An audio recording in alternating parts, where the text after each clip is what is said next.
Hey everybody. Recently, I had the gift and opportunity to see my friend perform live on stage in a production of Grease. And I also had the opportunity to see Dune in theaters in preparation for Dune Part 2 coming out. So, the topic of today's episode of Between the Lines, Between the Lines, is adaptation. This is going to be the window in which we perceive these different art pieces, and I want you to also ask yourself where you reside in that. There's so many different people that will just love and worship the original experience, whether that's a book, whether that's a film, whether that's, I don't know, wherever it originally started. That becomes their Bible. That is their sacred ground. So this creates a very interesting challenge for anything that wants to, or any person who wants to adapt any sort of story into it with a new voice. We're seeing that done now live before our eyes with the Dune film, and I got to see it in the city over the weekend, if you saw my story, for Grease. Well, one of my friends is part of the production, so I had the lovely opportunity to go see it. And personally, I have never seen the original Grease ever.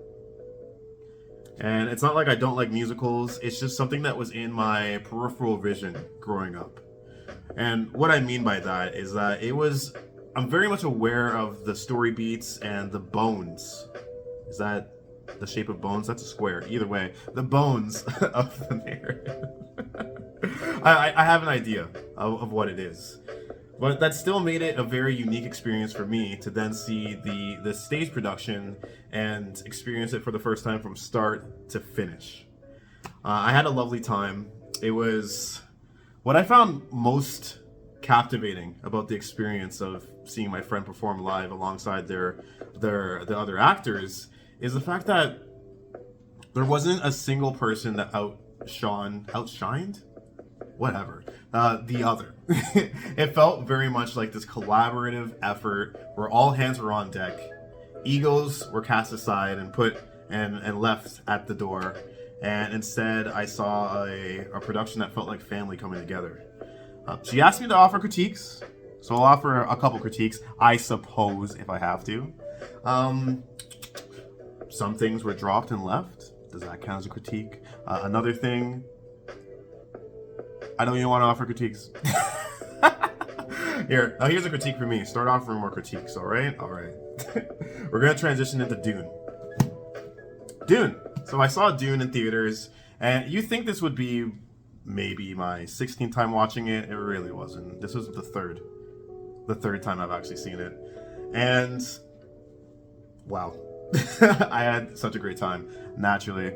But what I want to focus on when it comes to adaptations is how differently you can introduce a story. In the book itself, you are introduced to a character, or the story begins with a character that you don't even see in the movie. That character's going to be in part 2. Another adaptation of the Dune film starts with a princess, also absent from Dune Part 1. So I find it so interesting that when you switch from a medium, whether it's a film to stage, like what I just saw with Grease, or at least I'm gonna go watch the film soon. I will do that. Or from a book to TV or a book to film, there comes all these challenges. You're not just facing the expectations of fans. You're facing the expectations of yourself as someone who is ideally in love, or at least captivated by the product that you're trying to bring to life. You're facing the differences in the toolkit. For example, one of the main things that people had trouble with when it comes to Dune is that a lot of the conversations and the plot take place within the mind, within the thoughts that they're having, or in these very unique hand signals that they communicate with one another. So that definitely shows up within the movie. You do see that, and many people think that, or at least many critiques would think that you couldn't actually do it. It's not possible. However, in this newest adaptation of Dune, I found that they did a great job of using the medium of film to showcase the inner thoughts of the character. You might say, hey, how are they supposed to reveal that? Show and tell.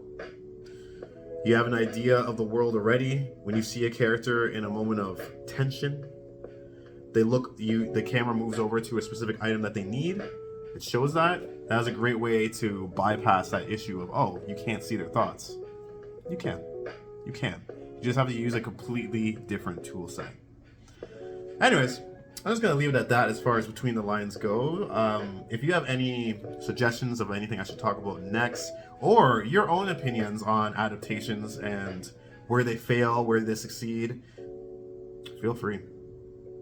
At the end of the day, all I really want is for people to be inspired to think deeply, to ask more questions, and to light a fire over the things that are their dreams and their passion. So, yeah, that's it. I'll see you on the flip side. Bye.